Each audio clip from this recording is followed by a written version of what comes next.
Hello YouTube. And if you had logged in a few days back in Dota 2, you would have been greeted with this loading screen and a blog post mentioning that Dota 2 is having a crossover event with Monster Hunter. Now, like everyone, I was initially confused because the instructions are not super clear. There are quite a few bugs, and Dota being a game, it is a lot of things you have to just get on the ground and see what actually happens when you do it. So if you are yet to figure out the new event, or if you're looking for how to max it out quickly, then you are on the right video. Now, in spirit, we can summarize this event in just 2 lines. You play Dota, you get tokens, and you exchange tokens for sets. That's pretty much it. There's nothing else in here. Now, I see a lot of sentiment online that, hey, the janitor is lazy. And they are saying it as if Dota had previously some event which was of a similar style with token collection and on a much grand scale of gameplay and reward. Either ways, this crossover is what we get, and let's make the best of it. For each token, there are 4 categories: common, uncommon, rare, and super rare. Whenever you play a game, you're given 3 hero contracts as options, and the tokens you get at the end of game depend on the contract you have chosen.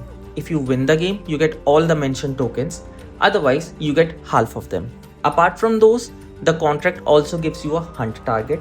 If you are able to successfully get a kill or an assist on that hunt target before they kill you, you will also get a few bonus tokens as well. Now, one thing to notice: successfully denying a hunt does not give you anything, it just denies the opposite player his bonus tokens. Which feels quite shitty because there should be some incentive, but again, I think in this event you may not need it if you're not going for the expedition pack. So anyways, more on that later. So you can get tokens in 3 ways. One is by the Atlas. When you see a hero or when you play as a hero, you fill the Atlas entry, and once the Atlas entry is complete, you get the option to claim a sticker as well as some tokens that the hero would normally drop. Now winning a normal game will completely fill the hero entry. It takes 2 to 3 games in a turbo to max it out, and I think that is pretty much it. Once you unlock an entry, you get a very neat story to read, and with all the vast heroes we have, I think the Feb 6 deadline is just for us to read this Atlas. The next and the predominant way to earn tokens is by hunt targets. As I mentioned earlier, at start of each game, you get 3 contracts and you can pick one of them. The contract you pick determines the tokens that you get after winning. If you're able to kill the contract hero before they kill you, you also get the bonus hunt award. If they kill you before you're able to kill them, you are denied the hunt rewards. Now, there are 2 things to see here. If you get a difficult hunt target, but he has the tokens on victory that you need, then it makes all the sense to pick it. Because even if you lose the game, you get half of those regular tokens, and if you win the game, you get all of the regular tokens. Only the hunt tokens, which are the bonus tokens, are denied in case the hunt fails. So if you see that the non-hunt tokens are exactly what you need for the next progress, you should definitely pick that contract. It does not make sense to only pick contracts you can always hunt, even if they give you redundant token, because the exchange ratio for these tokens being 3:1 will pretty much outweigh any bonus tokens you get by a successful hunt. Now, this aspect is also slightly bugged, where I have seen that sometimes when you get an assist on the hunt target, it does not count, but that is like very, very rare.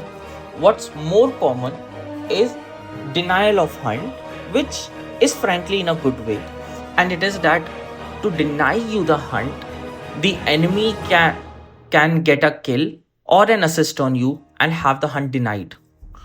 But I've seen that assists, more often than not, absolutely do not count and a direct kill is needed. Thankfully, the hunt success condition, which is a kill or assist, is being surprisingly lenient, where I had games where even after 1 full minute of when I last damaged the enemy to when the enemy died, I still got the hunt quest complete, which is like incredibly generous, but like also what the hell. So pretty much these are the ways to get tokens. You complete the hero Atlas entry, you play a Dota match, in which case you get the tokens depending on contract chosen, and you're able to do a successful hunt, which also gives you some bonus tokens, which can be rare or super rare. Ideally, when choosing the contract, you should always pick the hero whose tokens you need rather than a hero which you are able to hunt successfully, because at the end of the day, getting the right tokens far outweighs the ratio of exchange.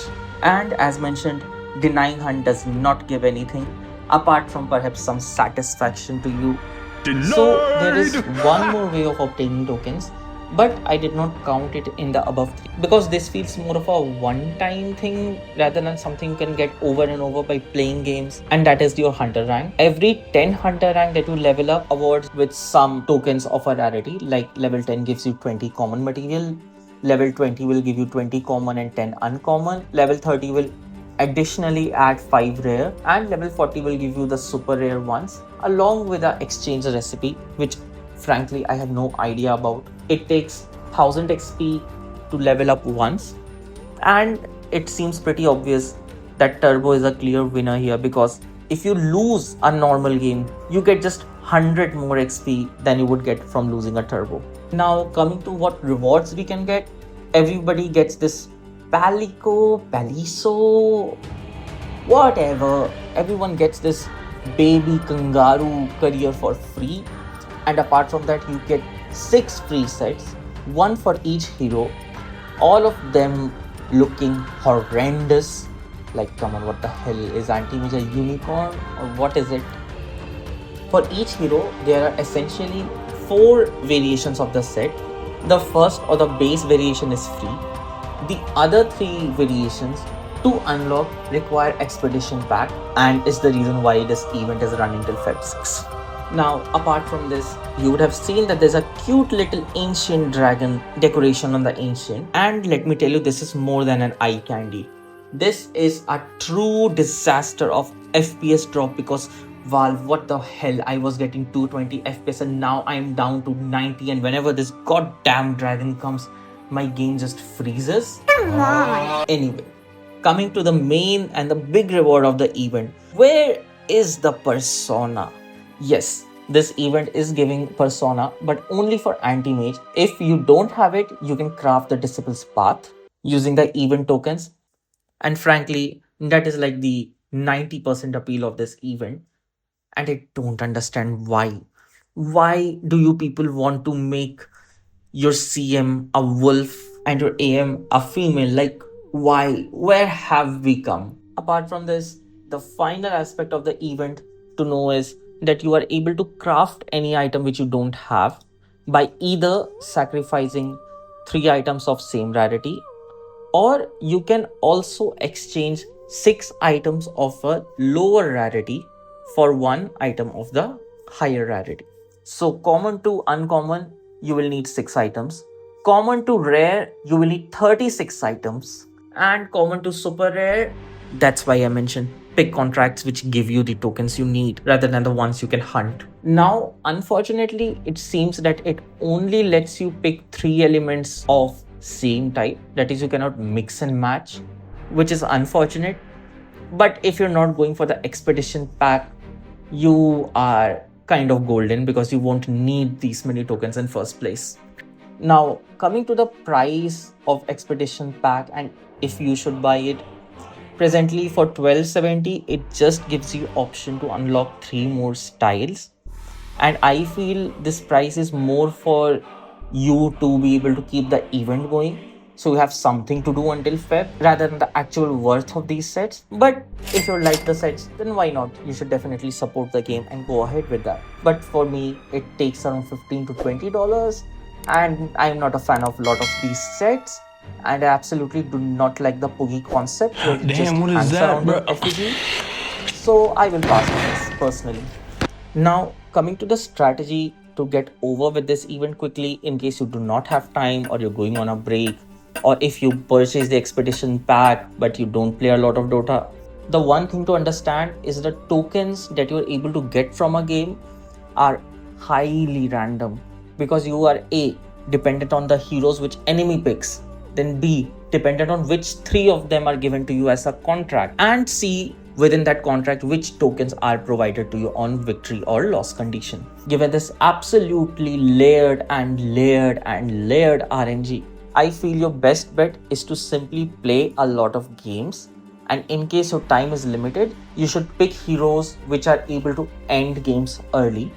I personally find turbos to be absolutely excellent here, because ranked matches a lot of times, at least for me, I see them dragging to like 40 to 60 minutes, while I'm able to get a turbo done in like under 20 to 23 minutes. To maximize your hunt bonus, you can focus on picking 3 type of heroes. One is nukers like Lion, Lina. You can simply burst and get a kill on the target. The other is disablers and supports, who can simply cast a spell or give some instance of damage from far away. The third and perhaps the most comfortable category is global ultimates like Zeus, Nature's Prophet, Spectre. You're just sitting far away and you cast a spell and you get an assist on your target's death. Apart from this, for the victory condition, I will absolutely encourage heroes who can end the game quickly, who can snowball, and stomp turbos are basically your best bet. Some pushers like Lycan, Klings, or Lishard, they're simply absolutely beast to end the game early.